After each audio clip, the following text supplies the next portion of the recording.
فرمایا وصلوا باللیل والناس نیام، جب لوگ سو رہے ہوں تم مصلی بچھا کے نماز پڑھنے لگ جاؤ۔ تمہارا رب کے ساتھ تعلق اس قدر مضبوط ہونا چاہیے کہ ایسے وقت میں کہ جب لوگ سو رہے ہوں تو تم سجدہ ریز ہو جاؤ، تاکہ ریاکاری کا امکان بھی مسترد ہو جائے۔ تو یہ چار کام جب تم کرو گے، رسول کریم نے ارشاد فرمایا تدخل الجنہ بسلام، جنت میں سلامتی سے داخل ہو جاؤ۔ راستے کے جو مراحل ہیں، جنت کے اندر پہنچنے کے جو مراحل ہیں، وہ بھی سلامتی سے طے ہو جائیں گے۔ قبر بھی، حشر بھی، میزان بھی، پلزرات بھی، سارے مراحل آسانی سے طے ہوتے چلے جائیں گے اگر تم یہ چار کام کر لو۔ ان تین کاموں کا تعلق ہماری معاشرتی زندگی سے ہے، اور رات کی تنہائیوں میں مصلی بچھا کے نماز پڑھنا، اس کا تعلق جو ہے وہ ہماری نجی زندگی سے ہے، اور وہ جتنی تنہائی میں ہو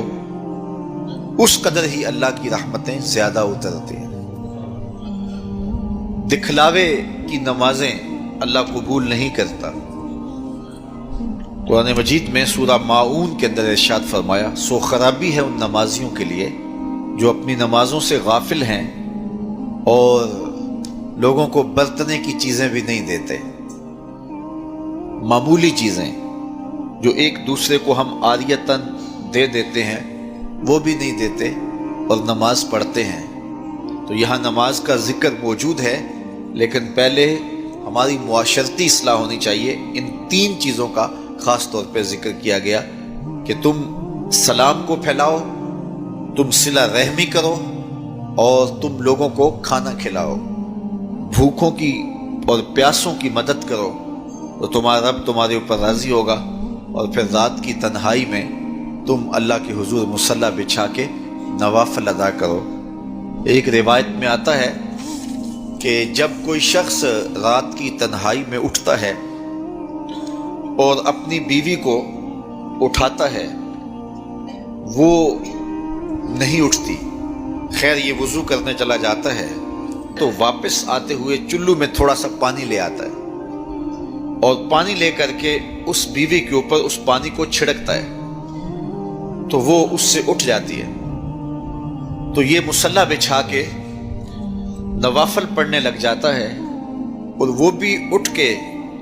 وضو کرتی ہے، اور پھر وہ آتی ہے تو یہ نوافل پڑھ رہا ہوتا ہے، چارپائی کی دوسری سمت مصلی بچھا کے وہ بھی نوافل پڑھنے لگ جاتی ہے۔